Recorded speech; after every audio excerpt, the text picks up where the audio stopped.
Favourite ನಟ ಅಥವಾ ನಟಿ ಅಂತಂದ್ರೆ ಯಾರು ಇದ್ದಾರೆ ಅಂತ? ಆ, ನನ್ನ ಕರೆಂಟ್ ಫೇವ್ರೇಟ್ ಇವಾಗ ನಾನು ಮೊನ್ನೆ ಮ್ಯಾಕ್ಸ್ ಮೂವಿ ನೋಡಿದೆ. ಸುದೀಪ್ ಸರ್ ನನ್ನ ಫೇವ್ರೇಟ್. ಅಂದರೆ ಮುಂಚೆ ಅವರ ಫಿಲ್ಮ್ಸ್ ನೋಡಿದೆ. ಅಂದರೆ ರೀಸೆಂಟಾಗಿ ನಾನು ಜಾಸ್ತಿ ಫಿಲ್ಮ್ಸ್ ಎಲ್ಲ ನೋಡಿಲ್ಲ ನಾನು. ಇವಾಗ ಯಾವ್ದಾದ್ರು ಸುದ್ದಿ ಮಾಡತ್ತೆ ಅನ್ನೋ ಒಂದು ಫಿಲ್ಮ್ ಇದ್ರೆ ನಾನು ನೋಡ್ತೀನಿ ಅಷ್ಟೇ.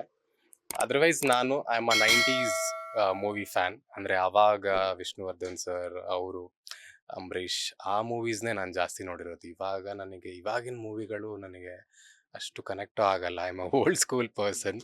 ಮೇ ಬಿ ನೀವು ತುಂಬ ಜನ ಇರ್ತೀರಾ. 90s ಸಾಂಗೇ ನನಗೆ ತುಂಬ ಇಷ್ಟ ಆಗುತ್ತೆ. ಅಲ್ಲಿ ಆ ಸಾಂಗ್ಗಳೇ ನಾನು ಕೇಳಿದ್ರು ಆ ಸಾಂಗ್ಗಳೇ ಜಾಸ್ತಿ ಕೇಳ್ತಾ ಇರ್ತೀನಿ. ಇವಾಗಿನ ಇದು ತಗೊಂಡ್ರೆ ನನಗೆ ಸುದೀಪ್ ಸರ್ ಮೂವೀಸ್.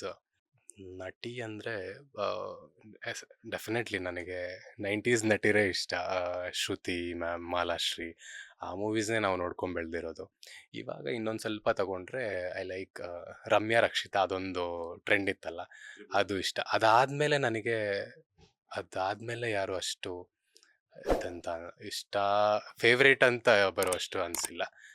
ಅವರಿಬ್ಬರದ ಒಂದು ಅಲ್ಲಿಗೆ ಮುಗೀತು. ಆಮೇಲೆ ಅಂದರೆ ಲೈಕ್ ಮಾಡ್ತಾರೆ, ಆಮೇಲೆ ಬೇರೆ ಮಾಡ್ತಾರೆ, ಆ ರೀತಿಯಾಗಿ ಹೋಗ್ತಾ ಇದೆ. ಯಾರು ಅಂತ ಇದರಲ್ಲಿ ಬರ್ತಾ ಇಲ್ಲ ಅಂತ ಅನ್ಸುತ್ತೆ ನನಗೆ. ಲೇಟೆಸ್ಟ್ ಹಾಗೂ ಇಂಟ್ರೆಸ್ಟಿಂಗ್ ಸುದ್ದಿಗಳಿಗಾಗಿ ಬಾಸ್ ಟಿವಿ ಕನ್ನಡ ಚಾನೆಲ್ನ ಸಬ್ಸ್ಕ್ರೈಬ್ ಮಾಡಿ. ಹಾಗೆಯೇ ಬೆಲ್ ಐಕಾನ್ ಪ್ರೆಸ್ ಮಾಡಿ. ಇದರ ಜೊತೆಗೆ ಫೇಸ್ಬುಕ್, ಇನ್ಸ್ಟಾಗ್ರಾಮ್, ಎಕ್ಸ್ನಲ್ಲೂ ಮಿಸ್ ಮಾಡದೆ ಫಾಲೋ ಮಾಡಿ.